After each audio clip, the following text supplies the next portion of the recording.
20 is Jock for El Hillard. Off 30 is Bonnie for driver El Davey. 4 is out. Off 50, Clancy for W. Davey. Off 70, David for F. Thompson.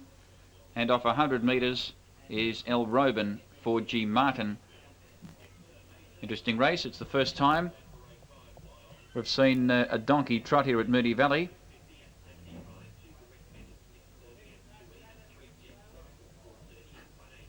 I believe it's the first time we've seen a donkey trot. Then again,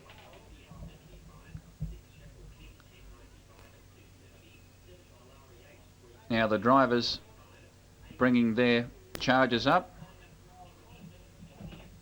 and the donkeys are almost set. In fact, they are. They're all set for the Australian donkey trot. I think first ever here at Moonee Valley. At least you can say you've backed a donkey as a winner. And they're all set, and donkeys are off. And off the 30 metres, Bonnie for El Davey has begun quite well. Razzmatazz off the front for B. Taylor was slowly away. And Jock for El Hillard off the 20 metres is just in second placing. Making good ground into fourth placing now was Clancy for W. Davey off the 50 metres. It's making up ground to be fourth. And it's getting right up on the inside, and maybe in a stride or two as the other three donkeys are off the track. This other fellow might get up on the inside, Clancy, and lead. Settling down well back in the race is David for F. Thompson. And of course off the 100 metres last is El Robin for G. Martin, but steadily making ground. Well, Clancy and W. Davey decided to pull to the outside instead of getting pocketed, and now pulls out 3 wide as Bonnie for El Davey leads, but quickly Clancy for W. Davey had trotted up on the outside, paced up on the outside. The donkey now hit the lead at the 400. That is Clancy for W. Davey. Bonnie and El Davey are racing second. Third about 6 metres away then is Jock for El Hillard. And making ground for fourth now is David for F. Thompson. Scouting very wide is B. Taylor on Razzmatazz. And El Robin G. Martin is second last and still making ground. Well, fair dinkum, have a look at them. At the moment, you'd swear blind they're all in slow motion. Probably take them another 25 minutes to get to the home turn. The donkeys approach the turn at about the 250. Just as well a race isn't over about 3,200 metres and over 600 metres, as Clancy and W. Davey are still in front. But the donkey Bonnie and El Davey have moved up on its outside. They've both started to go into a bit of a gallop. And third placing and some distance away, El Robin G. Martin off the 70 metres. Now, G's driven this very well, G. Martin. El Robin off the 100 metres, in fact. He's still making ground back on the fence. He really hasn't gone around a donkey. In front still is Clancy for W. Davey. But here is El Robin G. Martin back on the fence making ground. He's come off the 100 metres, and he makes a line of 3 now with El Davey on Bonnie.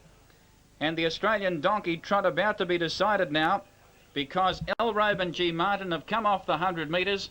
They're only grabbing the lead about 100 metres or so off the line. Clancy for W. Davey can't do any better. Neither can Bonnie for El Davey. And have a look at the winner. El Robin, the Australian donkey trot winner, driven by G. Martin, comes off the 100 metres and wins quite well. About 10 metres. Second is Clancy for W. Davey. Third is Bonnie El Davey. Fourth donkey in is David for F. Thompson. Still to arrive is El Hillard's Jock. And last in will be B. Taylor on Razzmatazz. Now they're coming up well for race 6.